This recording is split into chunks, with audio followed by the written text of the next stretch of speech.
Muito bem, boa tarde. Vamos iniciar então o comentário de fechamento desta segunda-feira, dia 29 de junho de 2015. Mais uma semana iniciando e nesta segunda, o Bovespa apresentando um movimento bastante forte, né, para baixo, uma queda relevante, mas ainda dentro da congestão. Tá? Eu vou trazer a movimentação então do mercado, dos principais ativos, os papéis que se enquadram dentro de algumas das nossas abordagens, e em seguida eu abro para a interação entre a gente.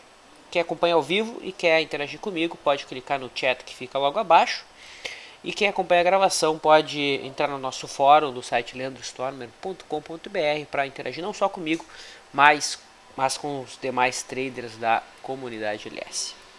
Tá ok? Então deixa eu colocar na tela para vocês aqui o papel que se enquadra dentro do modelo de rompimento operado. Eletropaulo rompe uma zona aí de resistência, né, uma movimentação lateral que o mercado apresentava até então. Rompimento esse que se deu com volume, é um candle relativamente grande, por conta do stop estar localizado 8,5% de distância, né, é um papel que tem uma volatilidade relativamente alta. São feitas duas posições. A primeira entrada, conforme postado há pouco no chat, aconteceu a R$ 17,69. A segunda entrada fica em R$ 16,93. O stop em R$ 16,19. E a realização parcial localizada em 18,48. Então esse é o trade por rompimento dentro do método Leandro. Tá? Então aí Eletropaulo, que segue sua trajetória altista de prazo maior, resistência agora na máxima de 2012, e seria o próximo objetivo aí relevante, graficamente falando, é claro. Tá? Então esse é o papel que se enquadra. Dentro das posições que estão em aberto, RADL, fazendo um movimento não muito confortável hoje, tá? Mas a posição dada segue aberta. TIMP, mesma coisa, tocando novamente o ponto de segunda entrada planejado. Tá? O trade foi dado aqui no dia 18. Ambos papéis dentro do método Leandro. E o GPA, né, dentro do FR2. O trade está aberto, agora o alvo se move, né? Está em 67,44 centavos. Esse é o alvo do FR2 no momento. Vamos dar uma olhadinha em Bov? Então aí, uma queda importante do nosso Ibovespa, quase 2%, ainda dentro da congestão, né? Se a gente observa as bandas, elas estão querendo se abrir, né? Perceba que a banda de Bollinger aqui de 2 desvios já quebrou para baixo. Tá? A gente não pode dizer que as bandas se abriram, porque o indicador que monitora esse fenômeno, o Bollinger Bandwidth, ainda não inclinou para cima, né? Quando as bandas se abrirem, ele vai fazer algo parecido com esse. Né? Atentem que esse afunilamento atual das bandas do Ibovespa, ele é o menor de nada mais, nada menos dos últimos 10 anos. Tá? Então, é uma diminuição de volatilidade realmente relevante, né? Que chama bastante a atenção, certo? Inclusive, agora à tarde eu postei no site um artigo exatamente sobre esse indicador, como utilizar o Bollinger Bandwidth, né, que seria a largura das bandas de Bollinger traduzindo, certo? Eu vou deixar o link aqui para quem está acompanhando ao vivo o chat, que está bem detalhado. Espero que vocês gostem. Tá? Então aqui está o link. No intraday, hoje o índice futuro que abriu em gap de baixa, né, sinalizou aqui a entrada para dentro do gap, pelo menos de parte do gap. Quando os gaps são muito grandes, raramente o gap de fato é fechado. Um bom objetivo para esse cenário é buscar alvos na metade do gap. Tá? Então aqui estaria a metade do gap, né? O cara que entrou nesse ponto conseguiu extrair alguma coisa. Dentro do modelo que a gente opera, o mercado foi gerar uma venda somente às 3 horas da tarde, quando o mercado perdeu a mínima do dia, mas foi um falso rompimento. Né? Então o índice hoje nos pegou e nos deu stop. Né? Então gerou venda, logo em seguida o mercado foi contra, acabou estopando. Então hoje no índice não foi um dia tão bom, mas faz parte. No dólar, gráfico diário, temos uma movimentação mais errática. Os zigue-zagues mais curtos aqui estão ascendentes. A média também está virada para baixo, então não há uma concordância entre os zigue-zagues e a inclinação da média. Isso coloca o dólar dentro de uma situação mais indefinida no gráfico diário. Tá? Realmente está bem difícil aí de visualizar uma tendência de prazo mais curto. Né? O WDON 15 no intraday, ao contrário do índice futuro, nos gerou uma venda, mas aqui acabou convergindo para o lucro. Né? O mercado buscou a realização parcial e esse trade continua em aberto, com a segunda posição aí dando 9,5 pontos no momento. Se não virar o high low até as 18 horas, o trade é encerrado então no fim do pregão. Lembrando que amanhã é dia de vencimento no dólar. Então é dia de vencimento, amanhã o contrato mais líquido passa a ser o WDO 15. Então a partir de amanhã, day trades já podem ser focados e trabalhados no contrato novo, que obviamente vence no final de julho. Em relação aos commodities, vamos para o milho, que até a primeira parte da manhã apresentava uma boa alta, né? Alta aí de 3%, devolveu todo esse movimento, vai deixando aí um candle vendedor, tocando uma LTB de prazo mais longo, sugere aqui dentro da leitura dos candles, né, alguma correção se a mínima de hoje for perdida. Tá? Quem opera por média móvel de 9 não precisa nem saber o que é candle, não precisa nem saber o que é correção, a média móvel de 9 está apontando para cima e essa posição pode ser carregada. É assim que o modelo manda, é assim que o cara que montou a posição lá no dia 17 conseguiu, no mínimo, já realizar parcial. Boi gordo, temos o boi deixando um candle mais amplo, né, de dúvida, depois de 1, 2, 3, 4, 5, 6, hoje foi o 7º dia de queda. Percebo que a última perna de queda do boi também teve entre 6 e 7 dias, é exatamente o que a gente está passando agora. Então a expectativa no tempo seria de alguma correção do dólar, dessa movimentação direcional que aí se deu. Percebam que no diário a última correção foi até a média móvel de 9 apenas, então a próxima seria esperada que o mercado fosse até a média móvel de 21. Há essa troca, né? Então primeira correção a média de 9 segura, depois quem segura é a média móvel de 21 períodos, usualmente. Juro, contrato que vence em janeiro de 2017, trabalhando lateralmente, aí já faz 2 semanas, acima dos 14,10, abre espaço para mais altas de prazo maior. O mercado que chamou bastante atenção hoje foi o Dow Jones, que testa ou se aproxima, né, de uma zona de suporte entre 17.580 e 17.630. É possível até desenhar um retângulo, né? Resistência em 18.300 e o suporte já mencionado. Se o mercado perder esse patamar de preço, olhamos para o nosso lado esquerdo e verificamos então o suporte somente lá em 17.000 pontos. De acordo? Vou comentar alguns destaques, tá?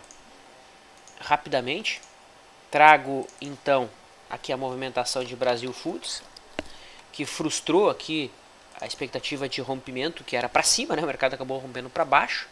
Abre espaço agora para a busca dos R$ 63,30, né? Zigue-zagueando para baixo. A média móvel de 21 ainda não virou, então podemos classificar isso dentro de uma tendência indefinida. Ecor, que perdeu uma zona de suporte, tem espaço agora para a busca do 7,25, porém o volume é baixo, né? Mas quem montou posição aqui tecnicamente não está errado. E o IBR, que também perde uma zona de suporte, abre espaço para buscar o próximo, que fica quase 7% distante do ponto atual, né? Mas o volume também é baixo, por esse motivo não há a oficialização do trade. O único papel que de fato ficou perfeito é Eletropaulo. Legal? Mercado comentado, rapidamente vamos observar as questões, e eu começo aqui pela questão do Victor, que pediu uma avaliação de Marco Polo, Pomo 4. Pomo 4 no gráfico diário, perceba que eu ajustei esse gráfico, né? Porque não ajustado ele fica com um gap muito grande lá no meio de 2013, embora isso não interfere para uma avaliação de prazo menor.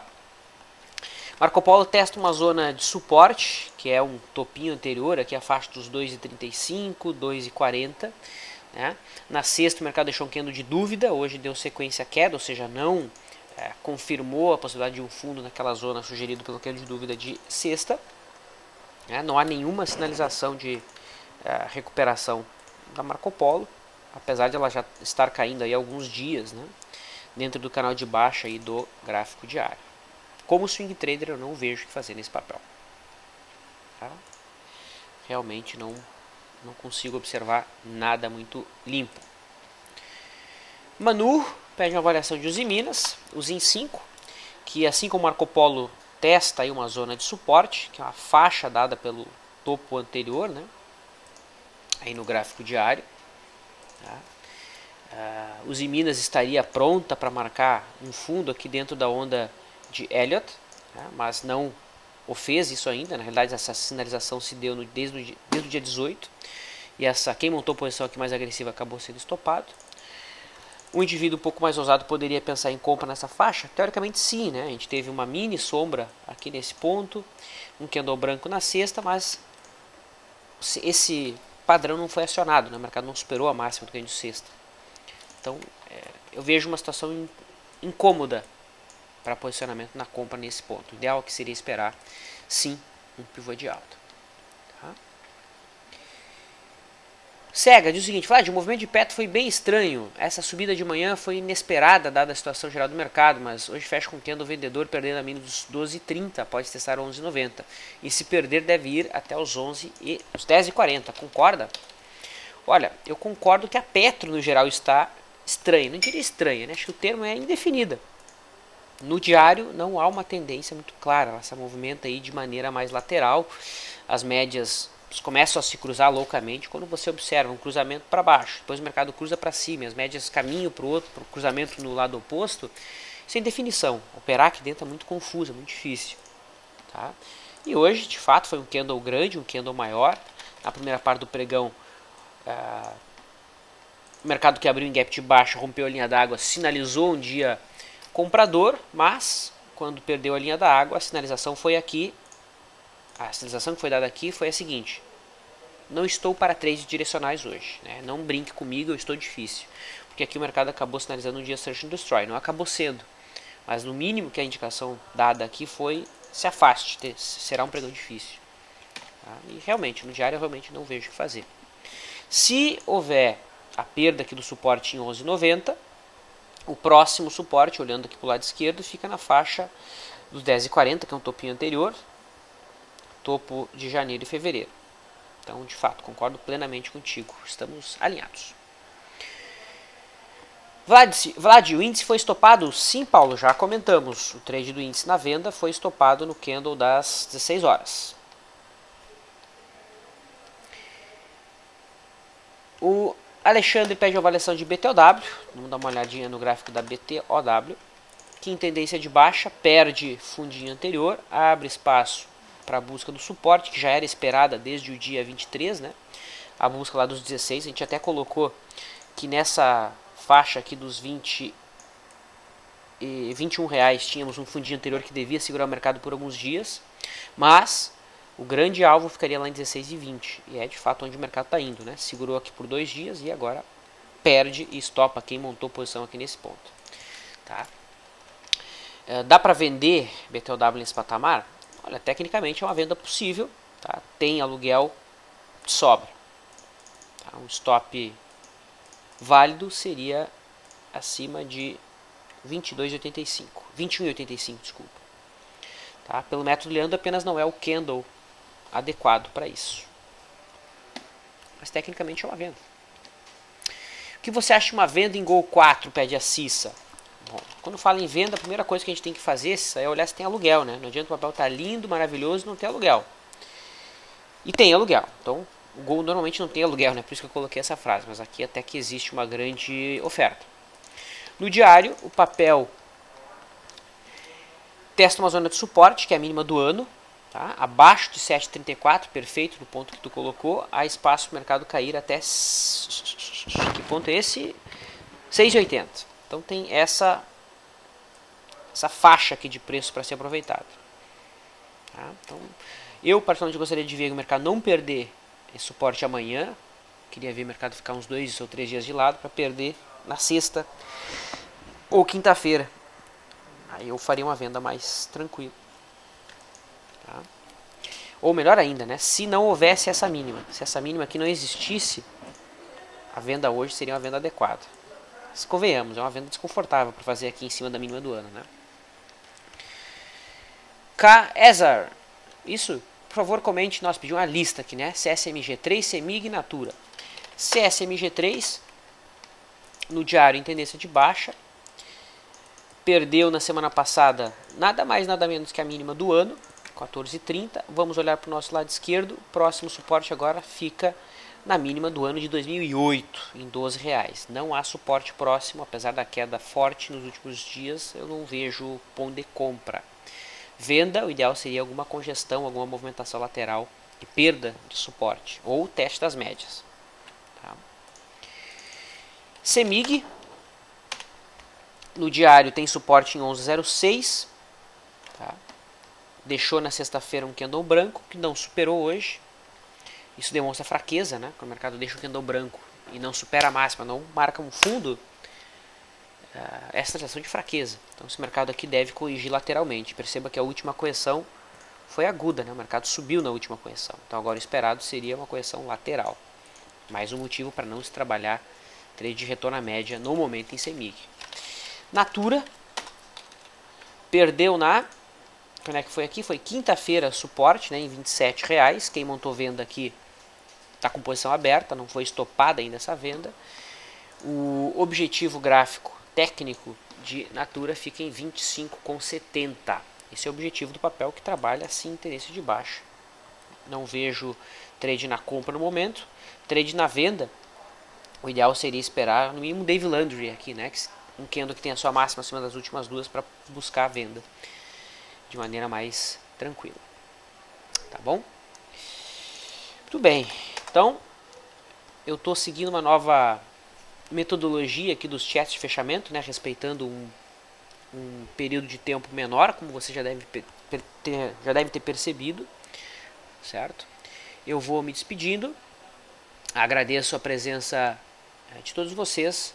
Quem gostou do chat, peço o like ali no YouTube, né? Até a fim de a gente mensurar se essa nova metodologia está agradando a maior parte das pessoas. Um chat mais objetivo, mais rápido, para evitar que as pessoas se dispersem, né? Legal. Então, bom descanso a todos e um forte abraço.